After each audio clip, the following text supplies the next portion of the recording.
welcome everybody to one of our first Festival of the Future events. We've got 64 coming up over the next 3 days, and this is one of the first. So welcome to you all. Thank you for choosing this session. It's the first day of our festival, and our festival is part of Digital Leaders Week. We're recording, as I said, and the recording will be available on the Dorset Council website during next week. For those of you using Teams via the app, please find the live captions, which you can turn on if you wish under more actions. Please do tweet from the event and use the hashtag FutureFest so that we can retweet as well. We have with us today Sarah Bourne, who is the project manager of Bourne Digital. This is a project that is based in Bournemouth, and we are part of, so Dorset Council is part of that, and she's going to explain how we contribute. We also have with us Martin Pipe, who's going to be talking about his experiences. So he's a learner as part of this project, and he's going to be talking a bit later on about his experiences as part of the project and what he's learning. So we're looking forward to hearing from you, Martin, a bit later on. But right now, I'm going to pass over to Sarah and let her give her presentation and talk about Bourne Digital. So Sarah, over to you. You need to unmute yourself, Sarah, and then we can hear you. Brilliant. Thank you ever so much, Penny. Thank you for inviting us to take part in the Festival of the Future. And very exciting that we're one of the first presentations of the 3 days. So that's very exciting for us. So okay, there we go. So the theme for the talk today is how can unemployed people who lack digital skills find work these days when almost all jobs require some level of digital literacy. And I'll talk to you a little bit about the Bourne Digital project, but Penny's almost done this for me. Anyway, my name is Sarah Bourne, and I am the project manager for the Bourne Digital project. And Martin is one of our clients or learners, and he has very kindly offered to co-present with me today and give some of his views and experiences of the project, which hopefully you will find interesting and useful.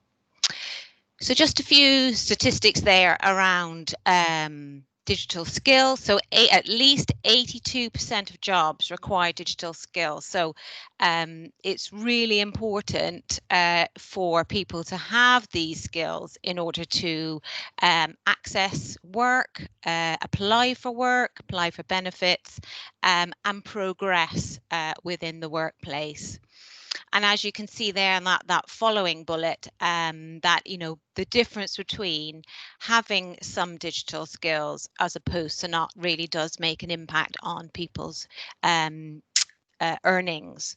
And then the final point is around, you know, digital skills, not just in the workplace, but in all areas of life has become more and more important. And that's one of the themes that we've taken into the project is it's not just about employability skills, but it's a holistic approach that we look at increasing digital confidence in all aspects of our learners' lives. So some of the barriers to developing digital skills can be that a learner or an individual has complex needs. It's very much like Maslow's law, that somebody could have all sorts of things going on in their lives, and looking for work is very low on their priority list. So sorting out heating or childcare or whatever could be far more important to somebody, and having the digital skills to look for help in order to sort out these issues is more important for them rather than finding work in the first instance. Obviously, learner confidence, or if they've had a bad experience in the past, can really hold people back. If they're uncertain about where to find help for benefits, is also a barrier.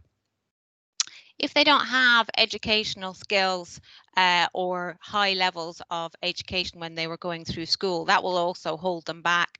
And if they don't have those skills, they can't perhaps look for an online course, and in which case that's a double barrier, because they can't find the opportunities to build their digital skills to then progress and upskill.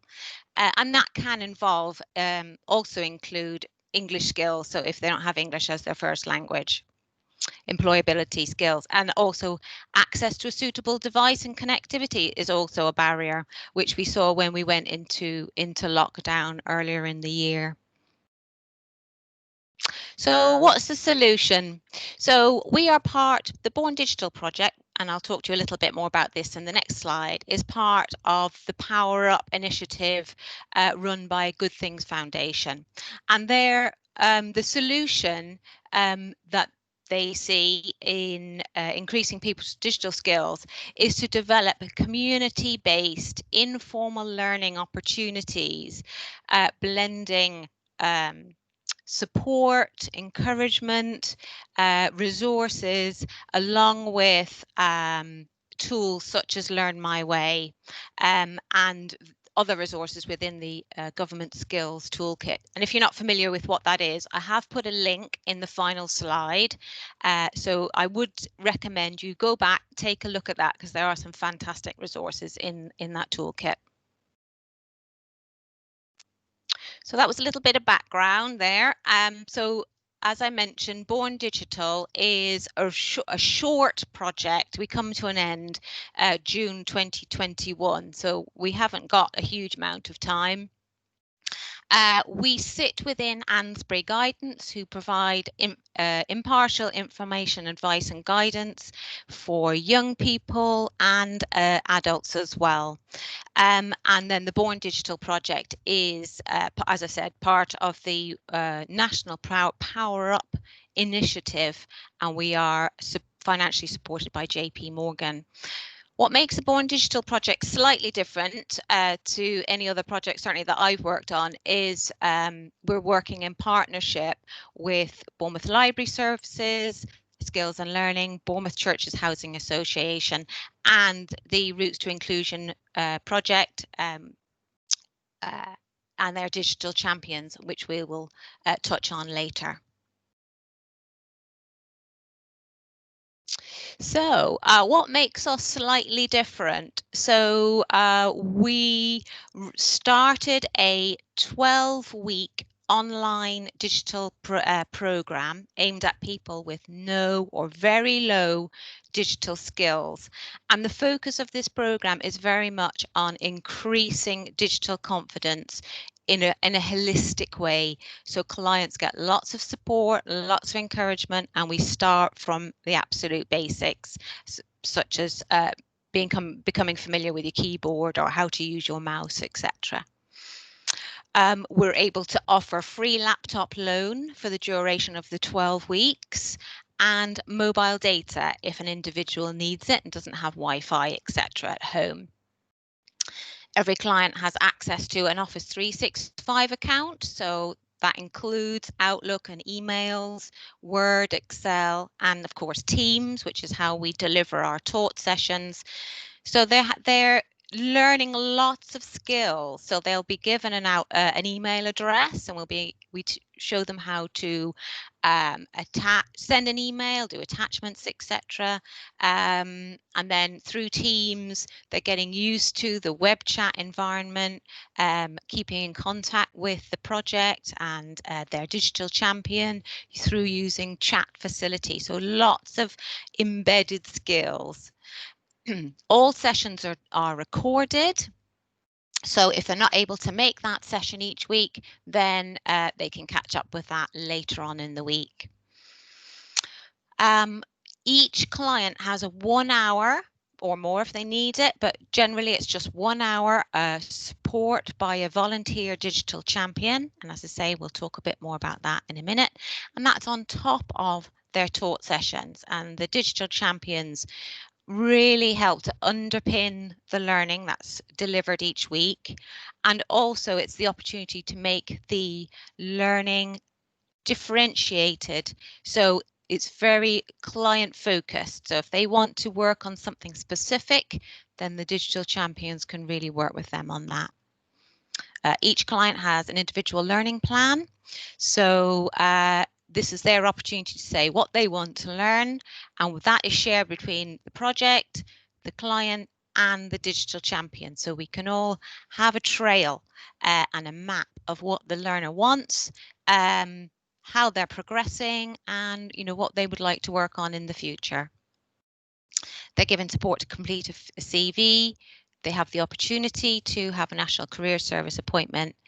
And within the 12-week programme, we are inviting people to, as guest speakers, to really enhance our offer to our clients. Again, this is all about being holistic. We're not just focusing on creating a CV, but increasing confidence and knowledge and skills in a wide range of areas, and bringing the community into our course.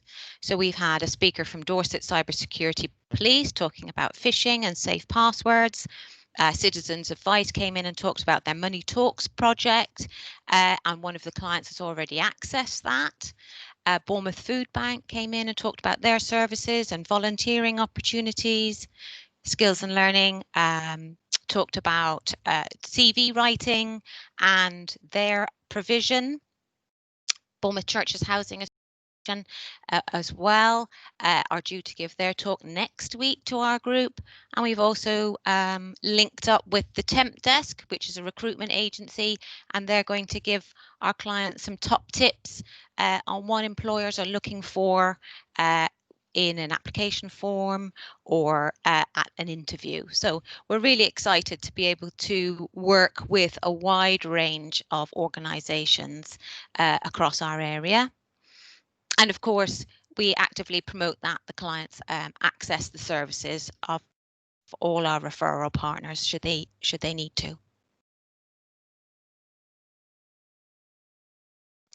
Okay, so we've talked quite a bit about the digital champions, and at this point, I think it would be really good for Martin to give you a little bit more of a background as to how digital champions have supported him and what sort of things take part in that conversation, that 1 hour of support. So I'm going to stop sharing for a moment, and I'm going to hand over to Martin to just tell us a bit more about what, as a client, he gets from a digital champion appointment.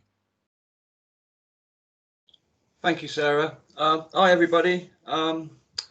My name's Martin. I started the Bourne Digital project probably about 3 months ago. I basically had no computer skills at all. I had been on the internet before, and somebody sort of guided me what to do, but and looked up a couple of things. I really struggled with the benefits. I used to go into the job centre. I hadn't claimed for years and went to the job centre and put in a fresh claim and had to use a computer to claim. It was quite embarrassing.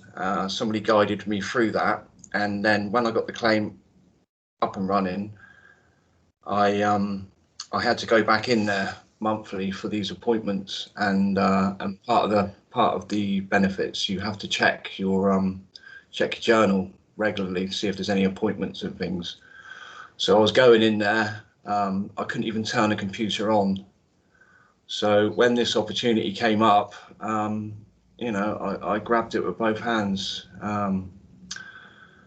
Now I can turn it on. I can sign in the passwords.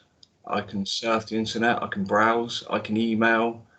I'd never done a video chat, anything like that before. It was completely alien to me.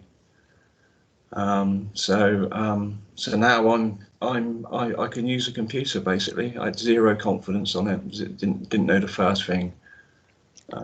And here I am today.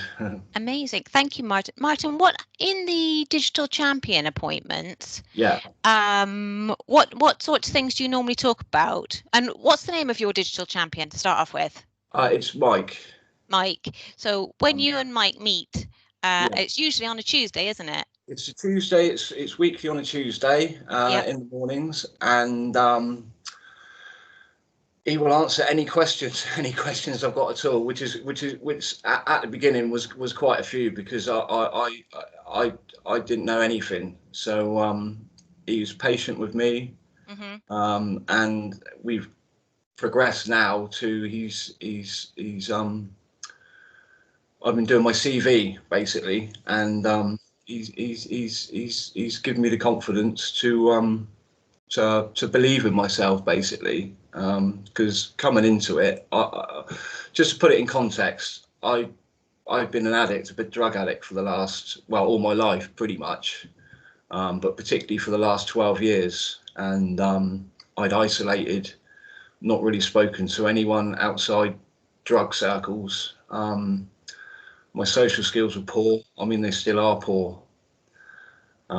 So my self-esteem was gone, my confidence was gone, and he's identified traits in me that will be beneficial when I'm going to apply for a job, and I feel worthy. He's seen things in me, and it's amazing what he's been doing, Mike. Yeah. Amazing. Thank you ever so much, Martin. Okay. Penny, I've seen some really lovely chats pop up. I just wondered whether it's worth shouting those out to Martin at this point, or should we leave it to the end? Yes, absolutely, Martin. There's lots of support for you coming up in the chat bar. I don't know if you've seen that. Lots of people saying, well done, Martin, amazing progress, an emotional story, loving hearing what you've achieved. Thank you. Lots of support there for you, Martin. So thanks so much for joining us and sharing your story. Could I just say one more thing? Before I started this is just where I was in life. I became homeless basically in February, and I got put in the care of Sleep Safe, which is a charity that's shut down now because of the corona, sadly. And they helped support me and found me accommodation through Hope Housing. That was in April, I think it was. I've been in Hope Housing. This is where I am now. But where I've been out of society for so long, I'd sometime in the summer before starting the course, I got up one morning, and because I struggled with my shopping, I'd never had a bank account, that I didn't draw all my money out, never had a bank card to pay for stuff. Shopping was a chore. Everything was all different, paying by card, and I sat on my bed one morning, and I actually cried, because I realised that it was like I come out of prison or something. Yeah, I haven't been to prison. Well, when I was 18, anyway, that's another story. But it felt like coming into today's modern society, it was like I was a complete alien to it, a complete alien, and I was pretty much, it was quite emotional. That it dawned on me, and when the opportunity come up for this, it was, it was a godsend. So from there to now, it's brilliant. It's slow steps, but I am now. I want to be a member of society, a valued member of society. Do you know what I mean? I am. So thank you. Amazing. Thank you ever so much, Martin. Yeah. So I'm just going to revert to my slides, and then Martin's going to just tell us a little bit more a bit later on. So I'm just going to revert back. So bear with me a second. Thank you, Martin. And I think there were some other questions, but perhaps we'll get to that one. There was a cybersecurity question I saw pop up, so we'll get to that at the end. So I don't want people to think that I'm ignoring them. Okay, so can somebody just let me know whether or not they can see my slide? It should say the impact of champion support, digital champion support. Yes, Sarah, we've got those. Thank you. Okay, well amazing. Thank you.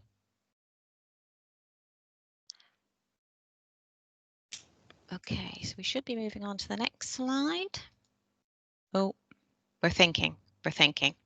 Okay, so I just wanted to give you a little bit of background to the Bourne Digital project, because where we are now is very different to where we thought we would be. So originally when we bid for this project, it was meant to be more of an ad hoc program, and we were meeting clients in job clubs and job centres and in libraries, etc. And that started at the end of February, and then almost within 3 weeks, lockdown came along. And it closed all our meeting points, all our referral pathways, and we ground to a standstill basically, because people who couldn't afford, the reason people were going to the libraries and job clubs was because they didn't have a device at home, and they don't always have connectivity at home, and that's why they were going to those venues. And when those venues closed, it was impossible to engage with the clients that we had been engaging with, and we noticed that motivation was very low and people were very anxious, and we tried to keep in contact with people over the phone, which it just wasn't working. And as I say, we came to a standstill in April, and we realized we had to change the direction of the project in order for us to be a success. So in May, we refocused, and we came up with the concept of a more structured program, because the message that we were getting repeatedly when we were trying to engage with clients over March, April, May, that there was a definite lack of focus, and so we came up with the idea of a more structured program. It was going to, ad hoc wasn't working in that scenario. So as I say, we came up with a 12-week program with a structure, so it's on at the same day, same time every week, and the digital champion appointments are same day, same time every week. We were very lucky to have some money in the budget, and we have used that to purchase 15 laptops, and we've also purchased some MiFis and mobile data. And we launched the first program at the beginning of August. And Martin is one of the clients from the first program. So they're actually just completed week 11 yesterday. And next week is the final week of the 12-week course. We don't have huge target numbers, but we were really pleased under very difficult circumstances that the target number for the August cohort was 6, and we recruited 8, and we still have 8 joining on program, logging in every week, and so we're really pleased with the progress that the first cohort has made. And as you can see from Martin's story, the journey he has traveled is absolutely incredible. So as I say, we had to change tack. We had to be very reactive rather than proactive, and it hasn't been easy. So some of the challenges that we've found have been recruiting the right clients. So our target audience are people with no or low digital skills, and so much of promotion and marketing is all done through social media these days, and so or through email. And so obviously reaching the right clients is really challenging when you're using those tools. And also what we found as well was we had to be really clear in our promotions to potential referral partners, was the types of clients that we were trying to recruit, because we did get a number of clients who, you know, had higher level skills than the ones we were offering to support. So we had to adjust the wording to our promotional material just to make sure we were getting the right messages out to referral partners and getting the right clients in. So they were some challenges.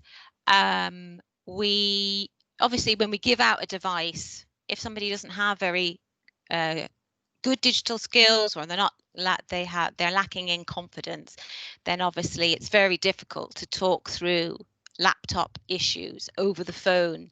So we found that sorting out laptop issues in a timely way. So what we didn't want was somebody to feel that they were logged out or they couldn't do it, and then that meant they couldn't join their weekly session, or they couldn't join their digital champion appointment. So we had to work out a way of sorting out laptop issues quite quickly, and I'll talk to you about how we sorted that out in a minute, and getting the right MiFi and mobile data package. So we went initially down the road of a dongle, and that didn't work, and then we went down the road of 6 GB SIMs, and they're not quite enough, and so it's been a learning curve. So anyway, we think we've got there with the SIMs now. We're using 12 GB data packages, and they seem to be doing okay. That's enough for the clients to log in, do their web chats and their digital champion appointments and their homework, and they don't run out between 1 week and the next. So as I say, that's been a learning curve for us. And then achievements.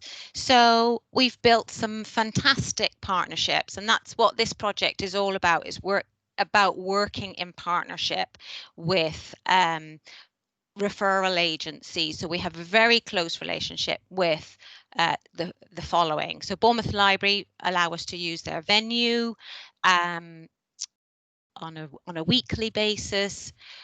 Bournemouth Job Centre actively promote the project, and they tweet and post things on their social media platforms on a very regular basis. We've got the digital champions who we work with every week. They've been amazing.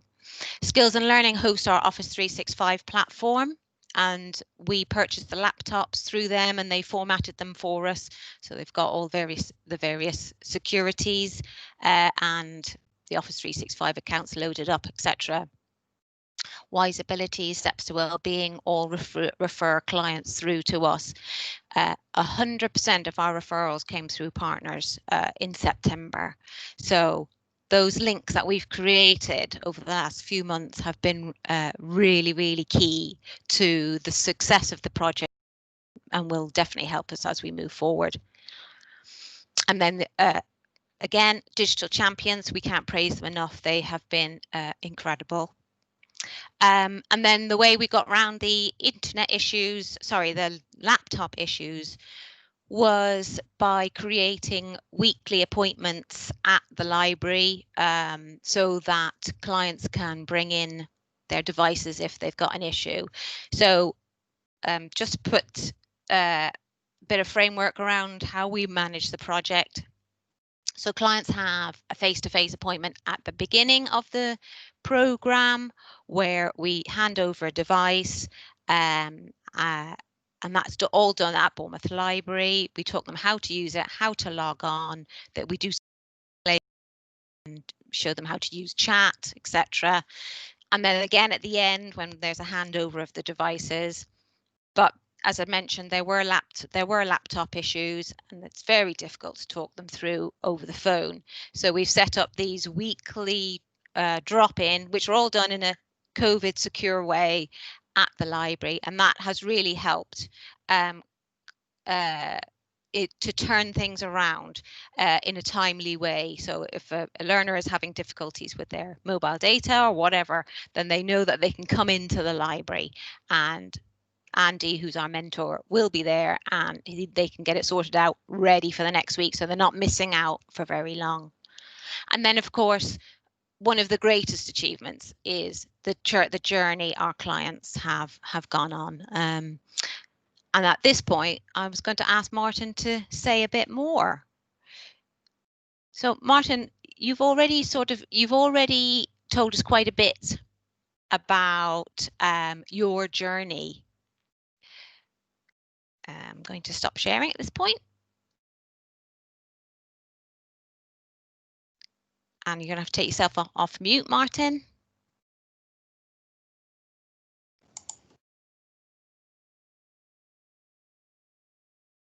You're back on mute.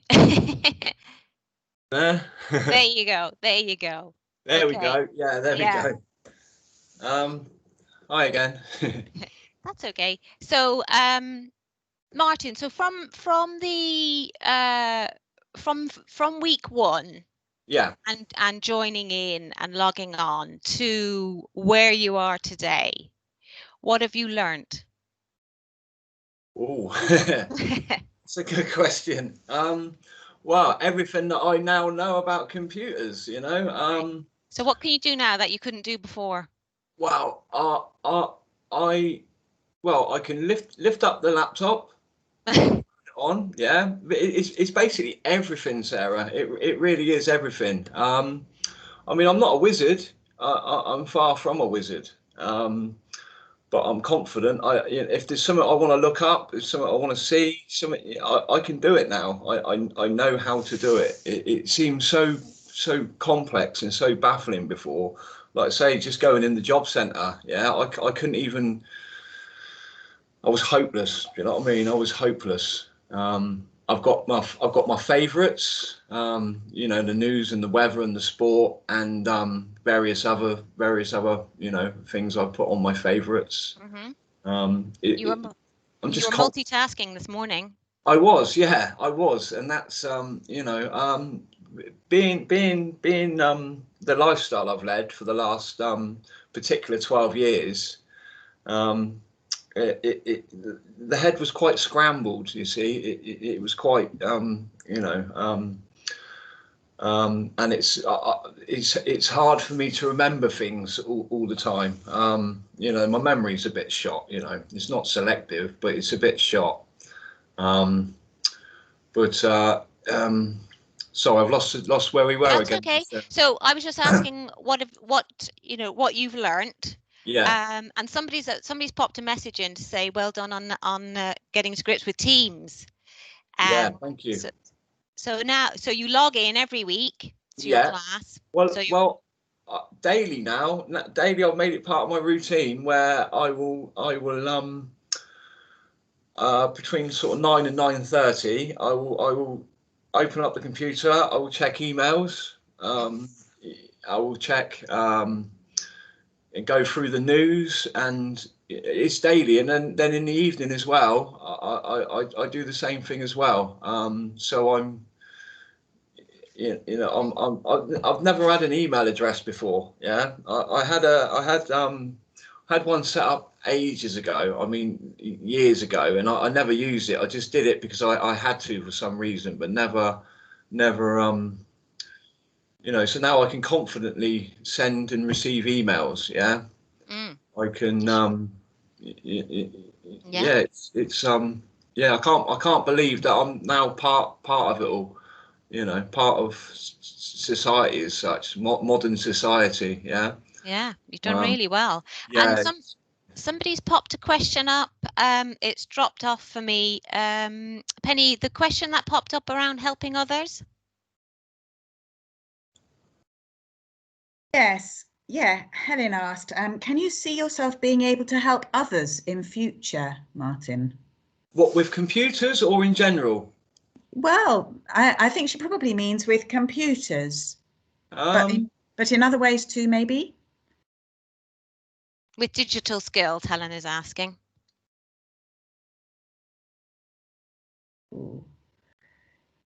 Is he frozen? Hopefully he'll be back in a minute. Yeah, let me see if I can. Sarah, why don't you continue? We've just yes. got a few minutes, so maybe if you start to wrap up, Sarah. I will. Yes, have time for some questions. Yes. Yeah, I was very close to the end. So Martin was my final once coming towards the end. So I've put on the slide some contact details there, and I obviously don't need to read those out to you. And yes, any questions? So there were some questions that popped up.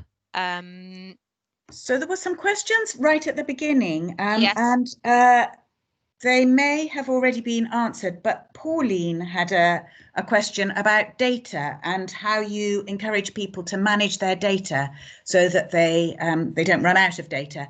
Pauline, do you want to ask your question, or has it been answered? And if you would like to ask your question, perhaps you could unmute yourself and speak up now. Yes, I'm happy to do so. Can you hear me? I hear you, yes. Yeah. It was an issue that's come up. Some of the training I'm doing for people locally as well is that one of the providers that I work with really wants to get people to get their own broadband at home because it's cheaper than buying mobile data. And he just says that people can, without realizing it, use up their data allowance if you have one, and then haven't got data for what they really need it for. How do you manage that? So we have been purchasing the data for them. They don't have to be responsible for it, and we've been monitoring it as part of the project. So sorry, can you still hear me? Yes. Okay, I've got some sounds coming in the background. But as part of the wrap up and the handover that we do at the end of the project, we'll be sitting down with the clients, and if they haven't got mobile data, or Wi-Fi at home, then what we'll be doing is sitting down with them and looking at what options are available. So in terms of what happens during the project, we control all of that. If they don't have connectivity at home, then at the end of the project, so that they're able to continue with the learning, then we sit down with them and we'll look at what's available. Does that answer your question? Yes, but as you're going along, are you showing people how much data they're using for any particular thing? We haven't been showing them. If there's been an issue, so for example, we did have one client who has gone through all the mobile data that we purchased for him in a week. And we've had conversations with him, but he hasn't actually been able to say, oh well, I have done this, this and this, and I don't know whether that's because he's not aware, or he doesn't want to admit to it, or his family are accessing data. So in that situation, we have been discussing with him and trying to identify what it is he's using it for. But on the whole, they're not using up the data, the 6 gigabytes that well, we started off with 6, but we've now moved over to 12, and that's been plenty for a month.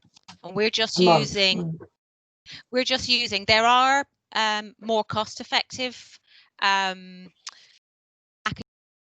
but we've just gone down the road of a pay-as-you-go. We didn't want to be signing up for contracts in this particular scenario, so we've just gone down the road of a Voxy SIM, 12 gigabytes for £10. Okay, yeah. That's I was going to ask you what provider you're using.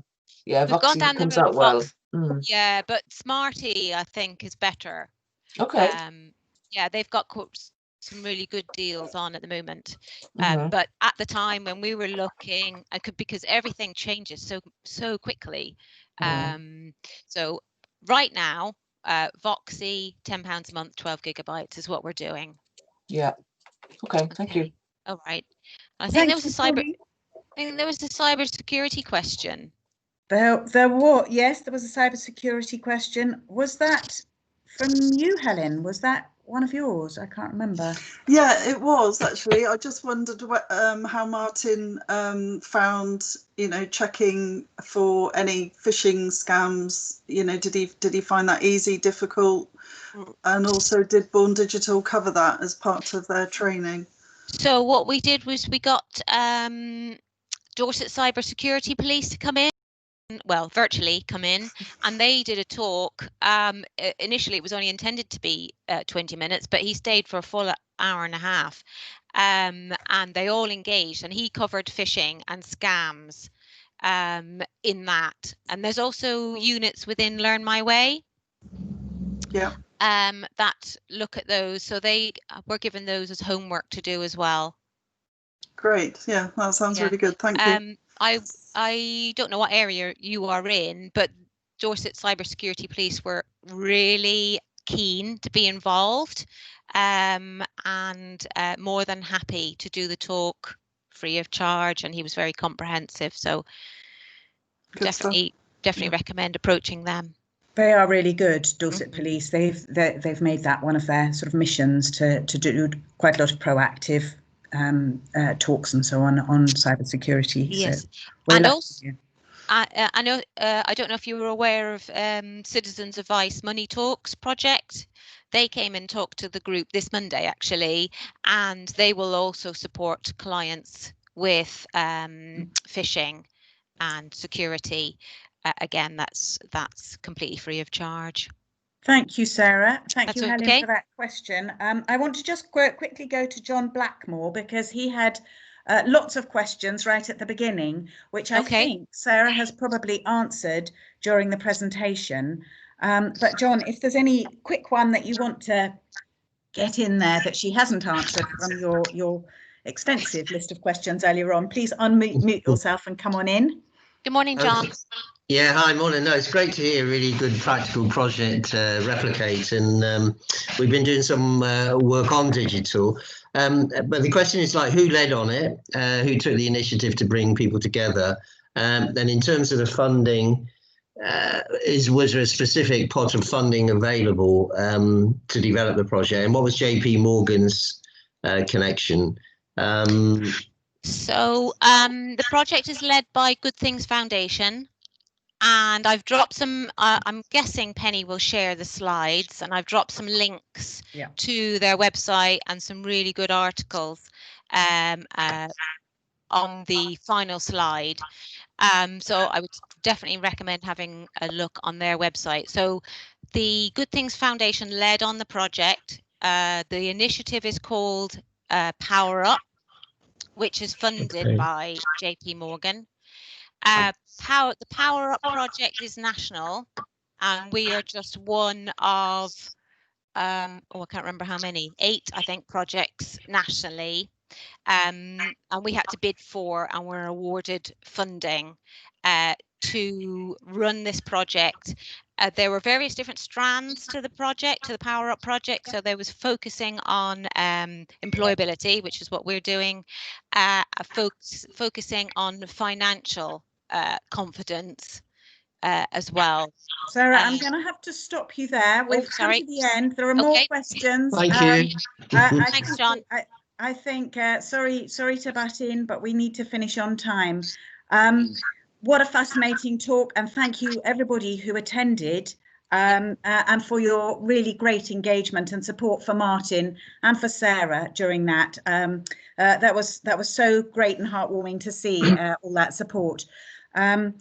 Please have a look. There are lots more sessions coming up behind the scenes with Matt and Aidan tomorrow morning at 8 o'clock, and then sessions throughout the day tomorrow and on Friday.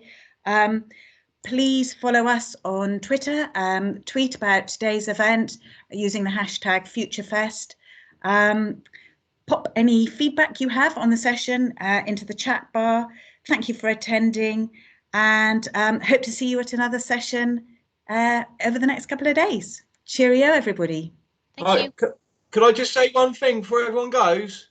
Go on, Martin. I don't know what happened now. I disappeared off the screen. I've got the dongle and that's all in working order, I don't know what happened. I'm so sorry, and but I didn't panic. I didn't get anxious. I came back in as soon as I could.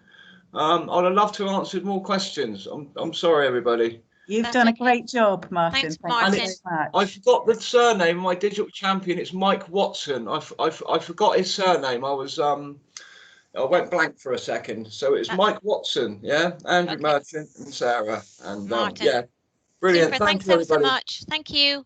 All right, see you Thanks, later. everybody. Bye.